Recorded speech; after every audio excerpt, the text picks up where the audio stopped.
Yo, kamusta? This is Kimmerman from Kimmerman Gunpla Studio at welcome sa aking September 2025 overhauls ng mga model kits at mga nakolekta natin sa Shopee Philippines at mga nabili sa mga shops dito sa Pilipinas. So, start tayo ngayon, mabilis. So, I got here Gundam Heavy Arms from Bandai.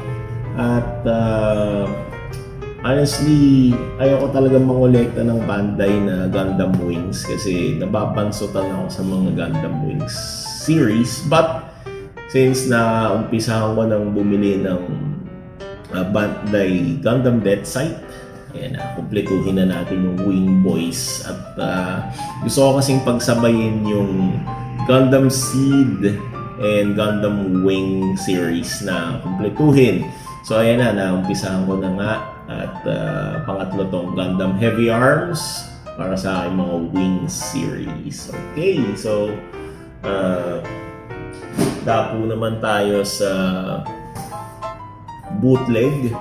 So I got here yung GNX Susanoo or Masura o Marosaw. Hindi ko alam eh. Kalimutan ko yung tawag.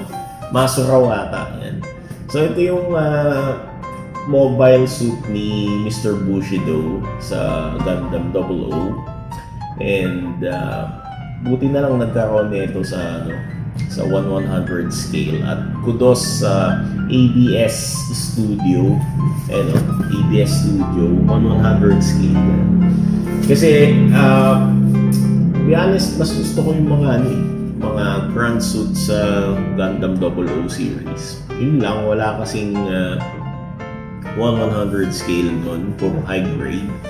Good thing, nag-uumpisa na ang mga Chinese companies na gumawa ng mga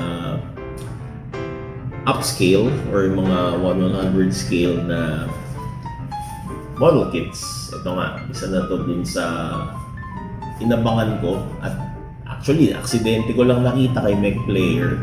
Ayun na, kinuha ko na si GNX Susanoo by Graham Aker or si Mr. Bushido. So, ayun, ang ganda. Ganda nga eh. Tinignan ko yung plastic niya nung binuksan ko na. Okay naman, astig. The plastic quality looks nice and matibay.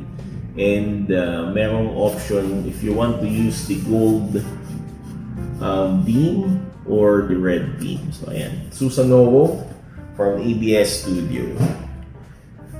Then another one from Bandai, I got of course the SMP Voltes 5 Legacy. Ayan, shit. Ito yung Philippines version ni Voltes 5 and at least na-recognize siya ng mga Japanese. Na-recognize ng Bandai, nagawa ng model kit since meron na rin ako nung SMP na regular Voltes 5. At least ang ganda nito kasi ito yung mas detailed na version ni Voltes 5. Kumbaga parang metal build versions, mga ganun, or high resolution models ng mga Gundam. Ito yung parang high resolution Voltes 5 natin.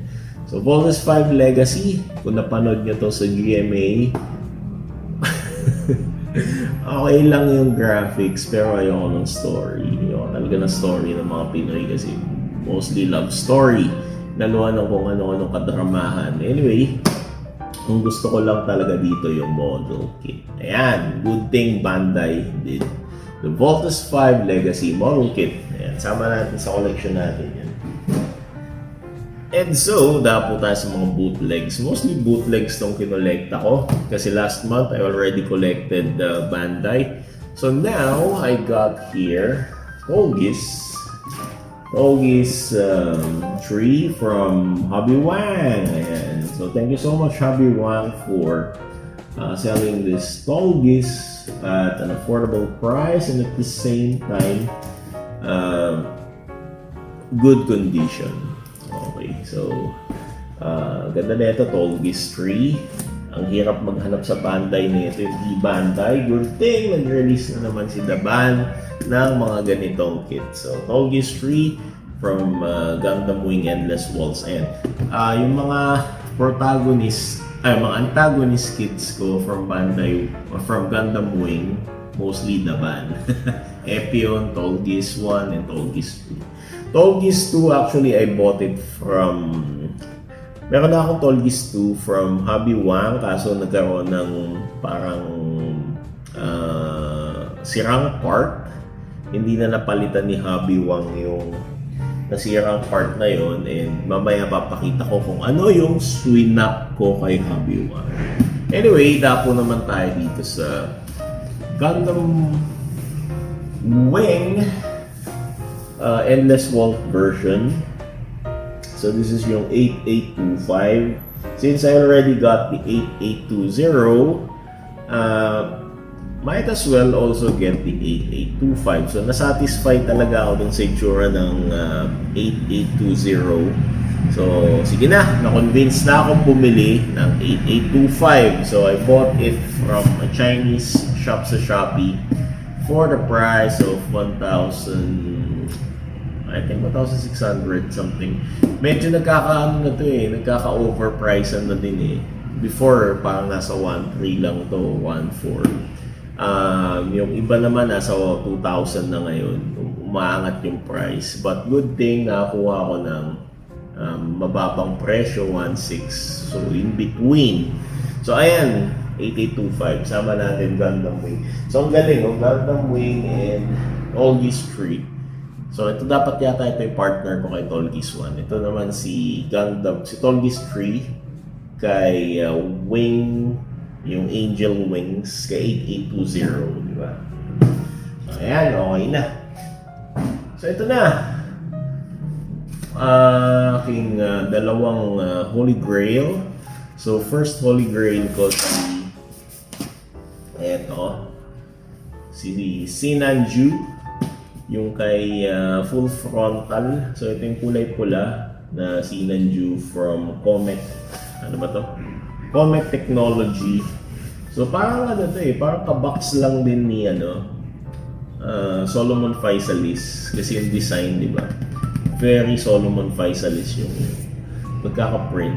Anyway, Solomon Faisalis, ang ganda nung kit na yon. So na-convince akong bumili ng ganitong kit na naman kasi nakita ko yung reviews, maganda naman, okay, suwabe, ang lupit at maganda. So now, meron na naman tayong Zeon kits.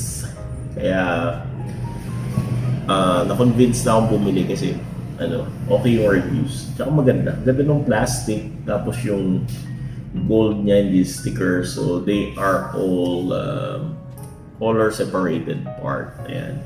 Hopefully maging smooth build naman to. I might build this mid-September. Okay. So there, this is my first Holy Grail.